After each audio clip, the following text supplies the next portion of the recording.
Bonsoir, chers téléspectateurs de Mandé TV. Merci de nous recevoir chez vous pour ce numéro de Faso Djokan. Faso Djokan, comme vous le savez, est votre émission qui donne la parole aux citoyens, un espace où on peut avoir des réponses sur des questions qu'on se pose. Contribuer ainsi à l'émergence de notre pays, du Mali. Faso Djokan, aujourd'hui, nous avons comme thème problématique sur la divulgation des contrats miniers. Et pour ce faire, nous avons une coalition avec nous pour en débattre. La coalition en question, elle n'est autre que publier ce que vous payez. Pour ce faire, nous avons deux invités. Le premier invité est le président de la coalition malienne, publier ce que vous payez, Monsieur Abdoul Wahab Diakité. Monsieur Abdoul Wahab Diakité, merci d'être sur le plateau de Faso Djokan. Merci madame. Notre deuxième invité est le secrétaire général de la même coalition, publier ce que vous payez. C'est Monsieur Tiemogo Suleiman Sangaré. Monsieur Sangaré, merci madame. Merci de votre présence, nous en saurons davantage et ainsi donner plus de réponses à nos citoyens, notamment sur la divulgation des contrats miniers au Mali. Alors, pour ce faire, tout de suite, nous essayerons déjà de comprendre qu'est-ce que c'est que cette coalition. Et pour cela, je vais poser la question au président de la coalition. Monsieur le Président, Monsieur Diakité, pouvez-vous nous dire qu'est-ce que c'est que cette coalition, publier ce que vous payez? Merci bien, madame. La coalition malienne publie ce que vous payez est une coalition qui a été créée en 2008 par 16 organisations de la société civile malienne, notamment la presse, la CAFO, la CAD Mali, les chercheurs, etc. La coalition malienne a pour objectif la transparence dans toute la chaîne des industries extractives et enfin utiliser le débat public dans le domaine extractif. La coalition est membre de la coalition mondiale et également membre de la coalition sous-régionale Afrique. Donc nous évoluons depuis 2008 et nous avons eu à mener beaucoup d'activités dans le cadre extractif, des études, des plaidoyers, etc. Depuis notre création, nous avons eu d'abord comme première activité, ça c'était l'étude pour savoir est-ce qu'il y avait des fonds qui ont été alloués, issus du domaine extractif et alloués au développement. Bon, avec cette étude, nous avons su que réellement qu'il n'y avait pas de fonds spécifiques alloués au développement en dépit de nos potentialités dans le domaine extractif. Bon, ça c'était déjà un combat que nous avons mené. Et sûr qu'au cours des débats, vous allez savoir le résultat de ce combat. La coalition a pour vision un Mali riche en ressources minières dont l'exploitation bénéficie aujourd'hui à tous et à demain. Donc cela veut dire que cette coalition n'est pas contre l'exploitation des ressources extractives, mais elle oblige également, en tout cas les autorités qui ont en charge de prévoir les générations futures. C'est pourquoi nous avons dit aujourd'hui et demain. Et également, notre but également, c'est d'extraire la vérité, donc partout où elle se trouve. C'est pourquoi, à notre sein, il n'y a pas de question taboue par rapport au domaine extractif. Merci beaucoup pour avoir ces éclaircissements sur la coalition. Le secrétaire général, je vais me retourner vers vous. Vous êtes aussi vice-président plutôt de la commission ad hoc. Oui. Pouvez-vous nous donner un peu plus de précision là-dessus? Oui, merci madame. La commission ad hoc est une commission qui est pour la validation du Mali. Elle est issue aussi d'une initiative qui est l'initiative pour la transparence dans les industries extractives, où le Mali a adhéré depuis 2006, qui de temps en temps au niveau international, arrive à voir quelle est l'évolution, quelles sont les étapes où le Mali se trouve. C'est pourquoi on parle de validation. Il y a eu déjà une première validation, une deuxième validation, on est à la troisième validation du Mali. C'est pourquoi le ministère des Mines a mis en place cette commission ad hoc. Et il faut dire que l'ITIE, cette initiative, est un groupe multipartite. Je m'explique, c'est l'État, les sociétés extractives et la société civile. C'est ça qui forme le noyau groupe multipartite, qui a un programme annuel et qui voit comment le travail peut se faire. Donc la validation est un processus global qui se fait sur différentes composantes. Et les résultats et impacts, le fonctionnement du groupe multipartite et beaucoup plus la transparence. Parce que l'ITIE aussi voudrait... L'ITIE, si vous me permettez que je souligne ici, est l'initiative pour la transparence des industries extractives. Oui, l'ITIE, c'est LSA. Donc, ayant adhéré en 2006, le Mali a opté pour que ce secteur soit transparent. Et ce secteur étant transparent, l'ITIE a commencé d'abord par la publication des revenus, des montants. Qu'est-ce que les sociétés disent qu'elles ont payé à l'État et qu'est-ce que l'État dit avoir reçu. Il y a eu une évolution, à part maintenant qu'il faut voir aussi dans l'ensemble qu'est-ce qui est fait sur toute la chaîne de valeur. Et dans cette chaîne de valeur, vous avez des sociétés qui interviennent sur les questions de contrat. Je disais que l'ITIE, c'est une norme internationale. Ayant adhéré, le Mali a obligation d'être sur cette norme et de respecter le contenu de toute cette norme. Vous avez la norme ITIE, il y a eu la norme 2016 et nous sommes aujourd'hui à l'évolution de cette norme 2019 qui dit qu'à partir de janvier 2021, il faut que tous les contrats soient publiés. D'accord. D'accord, nous en saurons davantage si vraiment ce processus se passe normalement. Pour l'instant, il y a une campagne mondiale qui s'appelle Disclose the Die, qui veut dire divulguer les contrats. Répond-elle à ces objectifs? Voilà, donc maintenant, je voudrais ajouter quelque chose sur l'intervention du secrétaire national, notamment Souleymane Sangaré.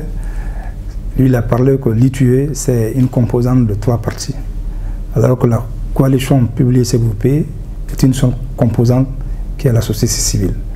Que la société civile? Uniquement la société civile. C'est bien à saisir. Voilà, voilà. Maintenant, depuis 2020, c'est cette coalition mondiale qui a commencé une campagne Disclose the Deal, la divulgation des contrats. Donc au Mali, nous avons fait une étude de référence par rapport à l'état de la publication des contrats au Mali. Donc c'est cette campagne-là qui continue. Et les résultats de cette étude nous ont prouvé effectivement que le Mali a fait des efforts. À quoi consiste-t-elle réellement divulguer les contrats pour que nos citoyens maliens qui apprennent là actuellement puissent savoir de quoi il s'agit et voilà. Voilà. Maintenant, quand on dit publication de contrats, ça voudrait tout simplement dire que l'opérateur qui vient au Mali, la société minière, pour pouvoir exercer ses activités, conclut un contrat avec le gouvernement malien. Donc ce contrat-là, on appelle au Mali la convention. Donc c'est la convention type, c'est seulement les noms des sociétés qui différencient. Bon, nous avons demandé la publication de ce contrat sur le site web du ministère en charge des mines. Maintenant, voilà, c'est ce que nous parlons, nous disons publier les contrats ou bien divulguer les contrats sur le site du ministère en charge des mines. Et ça a son importance parce que ça permet d'abord aux citoyens maliens d'abord de savoir qu'est-ce qui est conclu entre l'État malien et les sociétés minières. Ça permet également aux communautés dont les ressources sont exploitées de savoir qu'est-ce que je dois faire pour pouvoir suivre la mise en œuvre de ce contrat. Donc ça permet en même temps d'éviter les spéculations. Et quant à la société civile même, ça lui permet effectivement de jouer son rôle de veille. Parce que pour pouvoir suivre, il faut d'abord qu'on soit ce qui se passe. Bon, et ce contrat doit être forcément publié sur le site du ministère en charge des mines.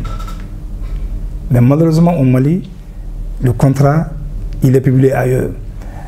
Monsieur Sangaré vient de dire également que la norme ITUE fait obligation à tous les pays mettant en processus l'ITUE de le publier à partir de janvier 2021. Voilà. D'accord. Ce qu'il faut juste ajouter, sous l'angle divulgation des contrats, un contrat c'est quoi? C'est une entente entre l'État et une société qui vient. Cette société aussi doit être connue avec les propriétaires qui sont membres de ce contrat. De ce contrat. C'est-à-dire les propriétaires réels vont être, on ne va pas dire traqués, mais connus. D'accord. C'est ça aussi l'importance qu'il y a cette divulgation des contrats. L'État ne peut pas signer un contrat et ne pas mettre le nom des différents propriétaires qui existent. C'est une exigence aussi de la norme qui va vers la propriété réelle. À qui appartient cette société? C'est aussi une question de transparence que les gens, une communauté minière sache que derrière cette société X, c'est Sekou, c'est Bourama, c'est Madou. Exactement. Qui est Bourama, qui est Madou, qui est ça, il a ça. Voilà aussi le programme qu'il est en train d'exécuter. C'est tout ça qui est le contenu du contrat. Et elle est importante sur cette question de transparence pour que les citoyens lambda, on puisse savoir, voilà, les contrats et qu'est-ce qui est à l'intérieur de ces contrats. D'accord, comme le citoyen lambda puisse connaître, peut s'enquérir des contrats, de savoir les clauses du contrat, comme on peut dire, et même les acteurs qui sont sur ce même terrain à exploiter ou ce même marché puissent savoir qui est derrière cette société ou cet exploitant de la zone. Quels sont les objectifs et les exigences réellement de l'initiative? Je pense que les exigences de l'initiative, on a dit, il y a eu l'évolution de l'initiative. C'était d'abord la norme ITUE dans sa globalité. Il y a eu l'évolution pour aller de la norme disait qu'est-ce que les sociétés disent avoir payé, qu'est-ce que l'État dit avoir reçu. C'est à partir de ça que le citoyen malien a su leur rapporte à notre État 200 milliards, 300 milliards, 400 milliards. Sans l'ITUE, ce n'était pas connu. C'était un flux total. Maintenant que les flux sont connus, l'ITUE est allé au-delà des flux. Au-delà des flux, ça a été la norme 2016. La norme 2016 a apporté des innovations qui vont sur les impacts, qui vont sur l'environnement, qui vont sur les populations riveraines de ces sites. La norme 2019 a enfoncé un peu le clou pour qu'on aille sur la divulgation des contrats. Connaître les propriétaires, connaître qu'est-ce qui est entre l'État, combien l'État gagne dans toutes ces choses. C'est pourquoi on est intéressé à ce que les contrats soient publiés. Et que si ce n'est pas publié, ça veut dire que l'État est plus ou moins en train de fausser une donne sur laquelle elle s'est engagée. Au niveau international et au niveau national, le secteur minier est régi par un code minier. Le dernier code minier de 2019 donne aussi la latitude aux sociétés, l'obligation aux sociétés de produire les contrats et aussi que l'État puisse remettre ces contrats sur les sites. D'abord le site au niveau de la DNGM, mais aussi au niveau du ministère des Mines. La norme 2019 le dit, elle a été adoptée en 2019. Pour juste ajouter quelque chose, comme vous le voyez, des flux financiers, la norme est partie de l'utilisation des ressources également. C'est l'utilisation des ressources issues des revenus extractifs. Donc vous voyez, dans le temps c'était les flux financiers seulement. Mais maintenant on est parti de l'environnement et de l'utilisation. Et c'est dans ce cadre-là qu'on a su effectivement qu'il n'y avait pas de ressources allouées aux collectivités. Quand nous prenons, c'est juste 2% et qui constitue uniquement la patente. Alors que la patente, elle est professionnelle. Ouais, donc c'est ça au niveau de les exigences de l'ITUE. Bon, également, l'ITUE va plus loin encore. Est-ce que les textes sont respectés dans le domaine extractif? Par exemple, la patente, depuis 2011, elle a été rétrocédée aux collectivités. Donc, elle a été rétrocédée aux collectivités. Est-ce que réellement ces textes-là sont respectés par le gouvernement malien? Donc, l'ITUE parle de tout ça. Merci. D'accord, donc du coup je vais sauter sur cette question en vous demandant est-ce que ces textes sont respectés par le gouvernement malien? Bon, et ouais, quand nous parlons d'abord de la divulgation des contrats, il est parti que l'État a adhéré à l'ITUE en 2006, donc pour faire du secteur extractif le moteur même du développement et la réduction de la pauvreté. La norme 2019, notamment l'exigence point 2, fait obligation de la publication des contrats. Et l'article 18 de l'ordonnance fait également obligation à l'État de publier les contrats sur le site du ministère en charge des mines. Bon, aujourd'hui, comme on le disait tantôt, l'ITUE est un service rattaché au ministère en charge des mines. C'est sur le site de l'ITUE, effectivement, que l'essentiel des contrats est publié. Ce qui est déjà une entorse. Certes, il y a beaucoup de contrats qui sont publiés aujourd'hui sur le site du ministère en charge et sur le site de l'ITUE, mais c'est une entorse. Le gouvernement, le site du ministère en charge des mines, il y a peu de contrats là-dessus. Donc voilà d'abord une entorse. Alors qu'il n'y a pas d'obstacle juridique, logiquement le site du ministère en charge des mines devrait être vraiment actualisé à tout moment. Deuxièmement, nous avons vu également que nous n'avons pas vu un chargé de l'animation du site par rapport à la publication des contrats. Bon, et ces défenses-là peuvent être sujet de spéculation. C'est pourquoi nous disons effectivement que la société civile est partiellement, bon, n'est pas satisfaite, en tout cas la démarche du ministère ou bien du gouvernement malien par rapport à la publication des contrats, en dépit de la publication de beaucoup de contrats sur le site du ministère et sur le site de l'ITUE. Voilà. D'accord, donc ça veut dire qu'il y a vraiment des insuffisances. C'est pour ça aussi votre engagement avec la coalition à faire changer les choses. Mais la question aussi que j'ai envie de vous poser et que sûrement le citoyen se pose, vous avez sûrement des initiatives pour changer la donne. Et on peut en savoir quelques-unes de ces initiatives? Non, je pense que ce qu'on est en train de faire pour changer les donnes, c'est d'abord notre analyse que le président a dit sur la publication des contrats. Nous avons fait une étude référentielle qui a montré le nombre de contrats, les insuffisances. Nous avons engagé un plaidoyer au niveau du ministère des Mines pour que les contrats puissent être publiés.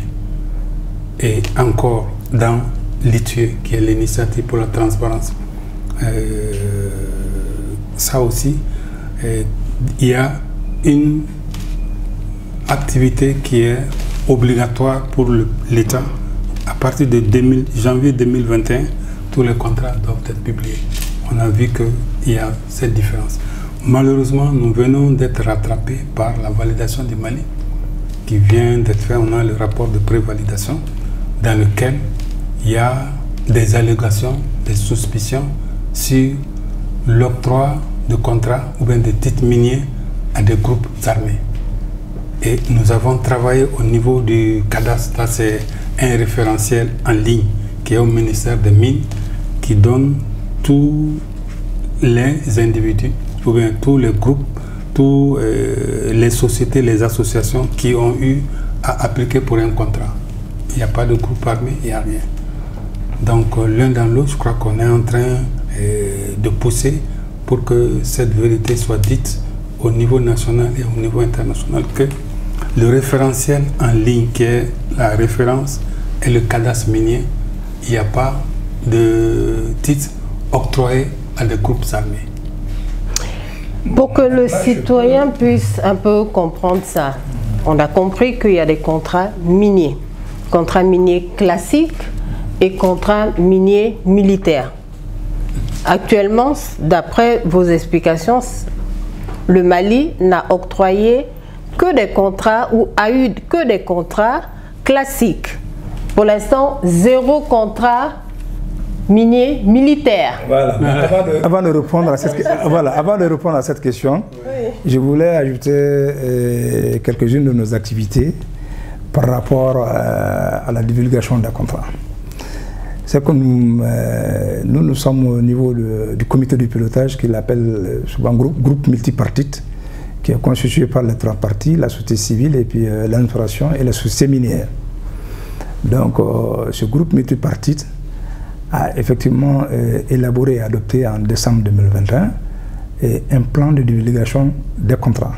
C'est ce qui fait que réellement le site de l'ITUE, il y a beaucoup de contrats qui sont publiés sur le site de l'ITUE, parce que nous faisons partie de ce comité de pilotage. Donc c'est ça l'impact de nos activités. Bon, en ce qui concerne les groupes privés militaires, là, avant de répondre à cette question également, il y a lieu également de parler un peu des procédures. C'est-à-dire, ne vient pas que le veut pour avoir un titre au Mali. Il y a des critères techniques et financiers qui sont exigés et par la loi, par le code. Donc c'est ça le premier arrivé, le premier servi. Mais il faudra forcément suivre toutes les procédures pour pouvoir bénéficier en tout cas d'un titre au Mali. Donc à ce titre-là, nous disons tout simplement que c'est des allégations qui sont relayées par des médias internationaux. Nous avons d'ailleurs eu à répondre à ces médias à travers des interviews autres là. Certains médias nous ont appelés et on leur a dit que non. Nous avons mené des investigations, d'abord auprès de la Direction nationale de la géologie et des mines, que le service technique du ministère en charge des mines. C'est là-bas également où il y a la commission qui siège sur l'octroi des titres. Donc nous avons vérifié à leur niveau, il n'y a pas de titre. Mais au-delà de ça également, comme il l'a dit, le secrétaire général, il y a des référentiels qu'on appelle le cadastre minier du Mali. Donc c'est ça le répertoire pour tous les détenteurs. C'est cet outil également qui permet en tout cas de savoir tous les propriétaires de titres. Et cet outil également permet également de retirer, parce que quand vous rentrez systématiquement, les permis qui doivent être retirés par défaut, par non-respect des obligations contractuelles, systématiquement, cet outil la démontre et on va dans ce sens-là. Donc à ce jour, nous en tant que société civile, à ce jour, nous pouvons dire effectivement qu'aucun titre n'a été octroyé à qui que ce soit. Même aujourd'hui, le président de la République du Mali ne peut pas se lever et obliger ou bien donner des titres à un groupe. Ce n'est pas possible. Les procédures sont obligatoires pour tout le monde. Voilà. D'accord. Ça, il s'agit des titres miniers militaires. Le citoyen derrière doit encore se poser des questions. Est-ce qu'ils peuvent demander, être derrière, camoufler et demander un titre minier? Il y a eu des nouveaux titres miniers au Mali qui peuvent être assez suspects par rapport à ces groupes dont on parle surtout avec les médias internationaux. Non, en fait, en réalité... Pour que le citoyen soit clair. Non, en réalité, c'est pourquoi j'ai dit tout de suite le président de la transition. En tout cas, c'est la première institution. Lui, il ne peut pas donner le titre à quelqu'un. C'est une commission indépendante qui est là et qui fait obligation à tous de respecter ces procédures-là. Aujourd'hui, les derniers contrats, ça c'est avec Lithium de Bougouni. Ça, c'est avec lithium de Bougouni. Sinon, en dehors de cela, non, nous sommes très fermes là-dessus. Nous le disons, et fermement et catégoriquement, qu'il n'y a pas de titre octroyé à qui que ce soit et qui ne soit pas connu du grand public. Ce n'est pas possible. Moi, je crois que, voilà. Madame dit, je crois que dans ces titres, dans ces contrats, vous avez un élément important qui est le propriétaire, ou bien les propriétaires réels. Ça aussi, c'est traqué par les contrats. Quelles que soient les choses, il faut dire le nom de la personne, qu'est-ce qu'il est en train de faire, quel est son travail, tout. Donc, pas d'autre truchement, tu ne peux pas venir. C'est les actes qu'on pose, la naissance, tous les papiers. Toute la documentation qu'il faut pour dire que moi, je suis propriétaire de ce titre. Donc, aucunement, il y a le truchement de groupes militaires sur ça. D'accord. Et l'un des éléments importants au niveau de l'ITIE, c'est les propriétaires réels. Ça aussi, ça doit être divulgué. D'accord. La coalition aujourd'hui doit sûrement... Quelles sont les difficultés auxquelles elle peut être confrontée actuellement? En fait, il faudra d'abord être très honnête. Nous avons de très bonnes collaborations avec le ministère en charge des mines. Je voudrais même dire avec les autorités. La difficulté, ça c'est le non-respect, en tout cas, de la divulgation des contrats. Le code de 2019 fait obligation au gouvernement de publier tous les contrats et les avenants. C'est-à-dire les avenants, quand il y a un changement, forcément, ils doivent être publiés. Mais aujourd'hui, nous nous rendons compte que cette loi n'est que partiellement appliquée. Ça, c'est une difficulté. Mais nous continuons à jouer notre rôle de veille. Et si l'ITIE est parvenu à publier beaucoup de contrats, c'est parce que nous étions là. Et nous allons continuer toujours nos activités par rapport à la publication de ces contrats. Et mieux encore, la semaine dernière, nous avons eu une rencontre assez fructueuse avec la Direction nationale de la géologie et des mines, effectivement, qui a mis à notre disposition tous les contrats et les avenants pour leur divulgation. Mais cette fois-ci, au niveau sur le site de l'ITIE. Donc nous allons faire en sorte que tous ces contrats, tous ceux qui sont publiés, tous les contrats publiés sur le site de l'ITIE soient également publiés sur le site du ministère en charge des mines. Parce qu'il n'y a pas d'obstacle juridique, il n'y a pas d'obstacle, mais tout simplement un dysfonctionnement au niveau de l'administration. Parce qu'on nous a fait savoir qu'un informaticien de la DFM serait en charge du site. Nous trouvons cela incohérent. Parce que l'animation du site doit être réservée à un professionnel et qui n'a autre chose que l'animation de ce site-là. Donc déjà, au niveau de la DFM, les activités sont tellement nombreuses que réellement, je me demande, et cet informaticien aura toujours, en tout cas, le temps de voir ce qui se passe sur le site du ministère en charge des mines. Monsieur Sangaré, vous avez quelque chose par rapport à cela? Non, je pense que comme il a dit, difficulté comme telle, il n'y en a pas. Mais nous sommes dans le suivi des procédures et aussi la veille. Et notre rôle est de voir quel est le dysfonctionnement, qu'est-ce qui ne va pas. Et je crois qu'on approche avec nos méthodes le ministère des Mines pour qu'il y ait des changements. Je crois qu'il faut reconnaître aussi que l'administration et la société civile, ce n'est pas la même chose. Là où nous on pense qu'il faut aller vite, les gens prendront plus de temps pour ça. Et nous disons que nous nous sommes engagés dans cette initiative qui est une initiative mondiale, l'ITIE, qui a des exigences et il faut qu'on respecte ces exigences. Nous le disons ça à toutes les réunions et c'est ça aussi notre cheval de bataille. Parce que la validation du Mali, elle est tellement importante qu'il ne faut pas qu'on puisse redescendre à un certain niveau donné. C'est tous les pays ouest-africains mondiaux qui sont en train de valider, ceux qui sont en train de mettre en œuvre l'ITIE. Et si vous voyez, l'ITIE aussi, c'est une norme internationale. C'est une norme qui parle de la transparence.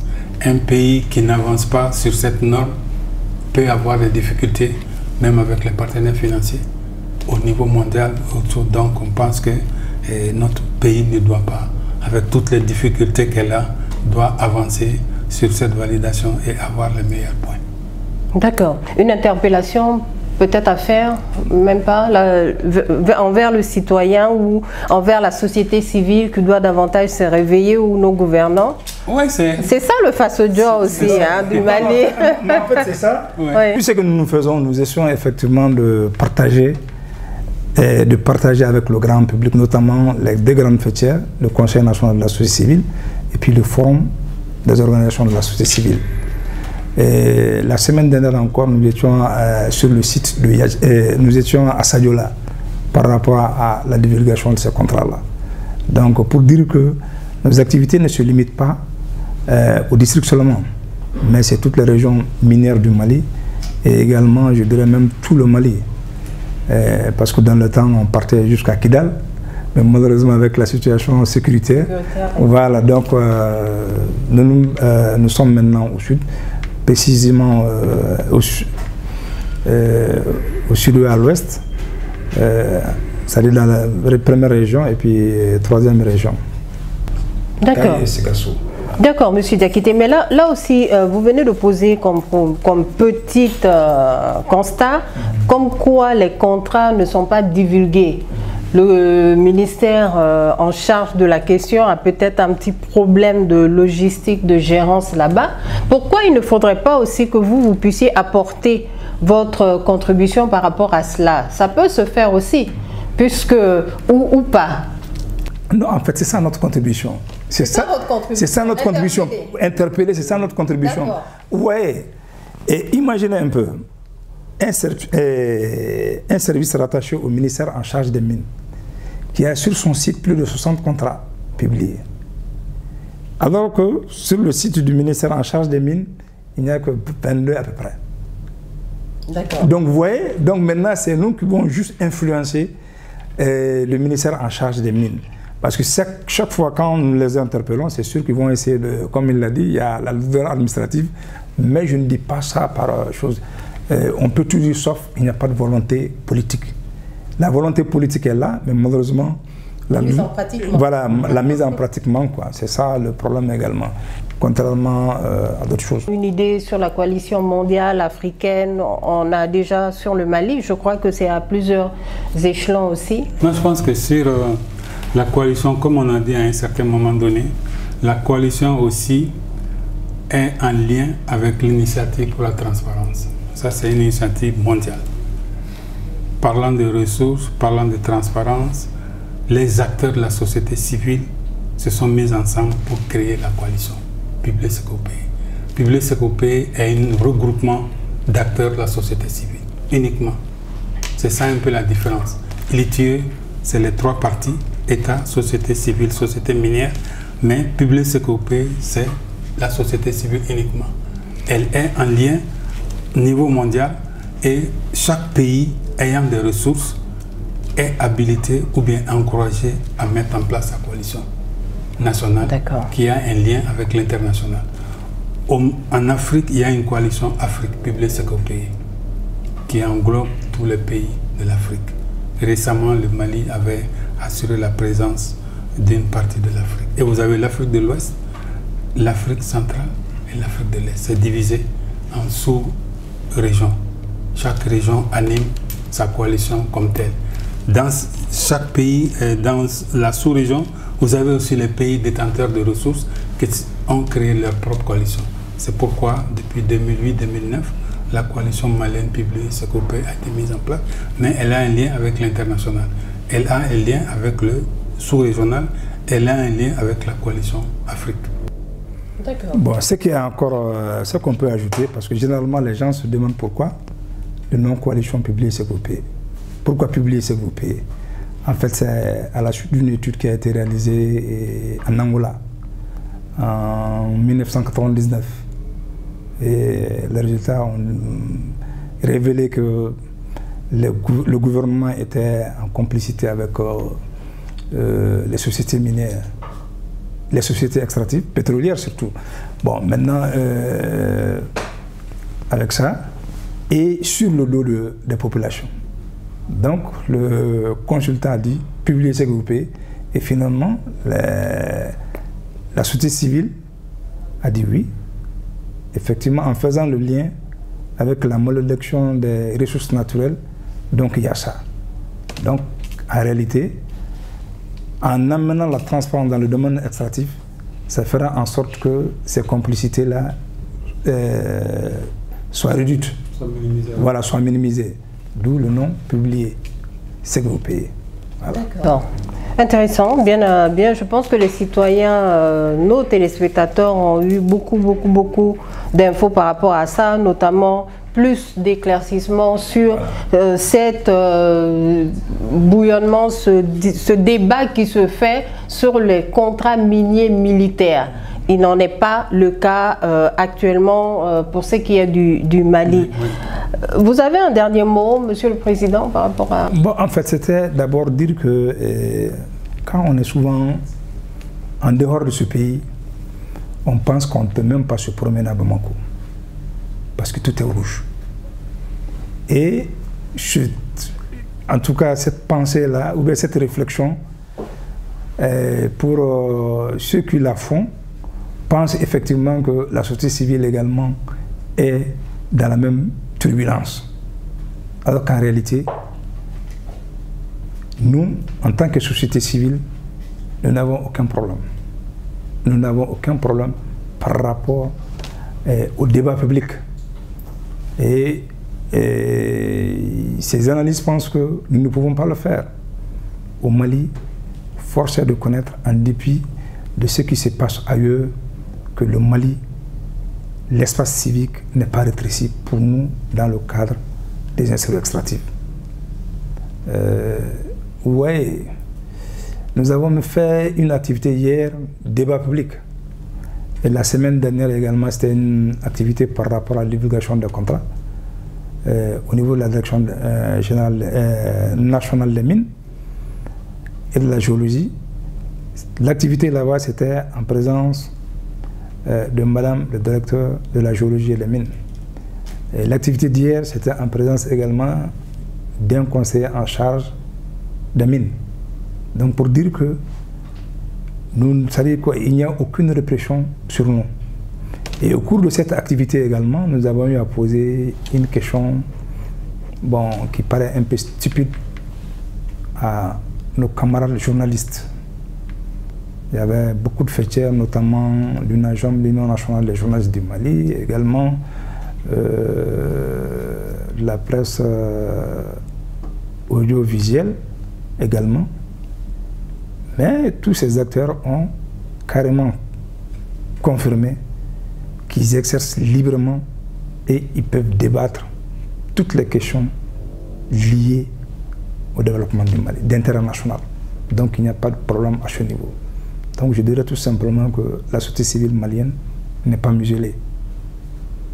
N'est pas muselée et il n'y a pas de question tabou par rapport au domaine extractif. Monsieur Sangaré? Le mot de la fin, c'est vraiment vous remercier pour nous avoir donné l'opportunité de faire ce débat et espérer revenir une prochaine fois pour discuter avec vous sur d'autres sujets. Avec grand plaisir, pour donner plus d'éclaircissement, de transparence aux citoyens maliens. C'est pour ça aussi cette émission Faso Diokan, c'est tout ce qui contribue à construire notre pays, le Mali. Chers téléspectateurs de Mandé TV, j'ai eu le plaisir d'animer ce Faso Diokan et je fais un clin d'œil à mon confrère Djougous qui est normalement l'animateur de cette émission, mais pour des raisons techniques n'est pas sur place actuellement. Je remercie le président Abdoul Wahab Diakité, président de la coalition malienne Publiez ce que vous payez, et son secrétaire général plutôt, M. Thiemoko Suleiman Sangaré, et il est à la fois vice-président de la commission ad hoc. M. Sangaré, M. Diakité, merci d'avoir été sur le plateau de Mandé TV et de débattre avec nous, notamment sur le thème problématique sur la divulgation des contrats miniers au Mali. Téléspectateurs de Mandé TV, ainsi prend fin cette émission, ce débat. On se dit à la prochaine et restez toujours branchés sur nos ondes. Mandé TV, reflet du Mali.